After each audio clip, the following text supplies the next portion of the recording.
दुनिया भर में गुटबाजी चल रही है और इस गुटबाजी में भारत फंसता हुआ नजर आ रहा है, क्योंकि एक तरफ नाटो है जिसकी विस्तार नीति को रूस यूक्रेन युद्ध की बड़ी वजहों में से माना जाता है, तो वहीं अब भारत के पड़ोस में इस्लामिक नाटो के बनने के संकेत दिए जा रहे हैं। जी हां, भारत के पड़ोस में बैठा पाकिस्तान एक अलग खिचड़ी पका रहा है जिसका नाम है इस्लामिक नाटो। ऐसे में सवाल है कि क्या पाकिस्तान अरब देशों के साथ मिलकर भारत के खिलाफ साजिश कर रहा है? क्या इस्लामिक नाटो का विचार सिर्फ एक सुरक्षा सहयोग है या इसके पीछे भारत विरोधी राजनीति छिपी है? इन मसलों पर बात करेंगे आज के इस एपिसोड में। नमस्कार, आप देख रहे हैं पॉलिटिकल पंचायत का खास शो दुनिया की पंचायत। मैं हूं आपके साथ श्वेता चौहान। इस्लामिक नाटो की चर्चा तेज होती जा रही है, लेकिन ऐसा कोई गठबंधन अगर अस्तित्व में आता है तो इससे भारत की मुश्किलें बढ़ सकती हैं। तुर्की के हथियारों की खेप, पाकिस्तान के पास परमाणु शक्ति और सऊदी अरब का पैसा, ये तीनों चीजें इस्लामिक नाटो गठबंधन को बना सकती हैं। सबसे खास बात यह है कि यह गठबंधन बिल्कुल नाटो की तरह है, क्योंकि नाटो का आर्टिकल 5 इससे मेल खाता है, जिसमें किसी एक देश पर हमला सभी देशों पर हमला माना जाएगा। ठीक ऐसी ही गारंटी अमेरिका और यूरोप के नाटो के कानून के तहत दी जाती है। इस बारे में चर्चाएं इसलिए तेज हैं क्योंकि सऊदी अरब और पाकिस्तान पिछले साल सितंबर महीने में एक रक्षा समझौते में शामिल हुए थे। अब ब्लूमबर्ग की रिपोर्ट कह रही है कि तुर्की भी इस गठबंधन में शामिल होने की प्लानिंग कर रहा है।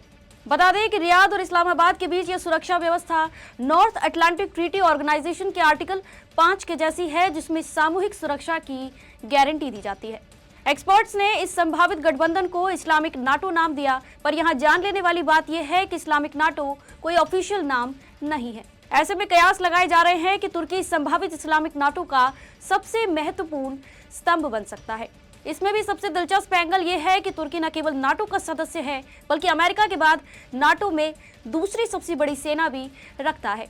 तुर्की की ड्रोन टेक्नोलॉजी, रक्षा उत्पादन क्षमता और सैन्य प्रशिक्षण प्रणाली विश्व स्तर पर जानी जाती है। वहीं तुर्की पहले ही पाकिस्तान के F-16 फाइटर जेट अपग्रेड कर चुका है और पाकिस्तान की नौसेना और वायुसेना के मॉडर्नाइजेशन में भी मदद कर रहा है। इसके अलावा तुर्की अपनी ड्रोन तकनीक भी पाकिस्तान और सऊदी अरब के साथ शेयर कर चुका है। इस गठबंधन के बनने से तुर्की की यह चाहत भी पूरी हो रही है, क्योंकि तुर्की खुद को यूरोप, एशिया, मध्य पूर्व और अफ्रीका को जोड़ने वाली एक वैश्विक सैन्य शक्ति के रूप में दुनिया के सामने पेश होना चाहता है। चलिए इस गठबंधन के बारे में डिटेल में समझते हैं। दरअसल इस्लामिक नाटो एक ऐसा टर्म है जिसका इस्तेमाल इस्लामी और अरब देशों के एक संभावित रक्षा गठबंधन के लिए किया जाता है।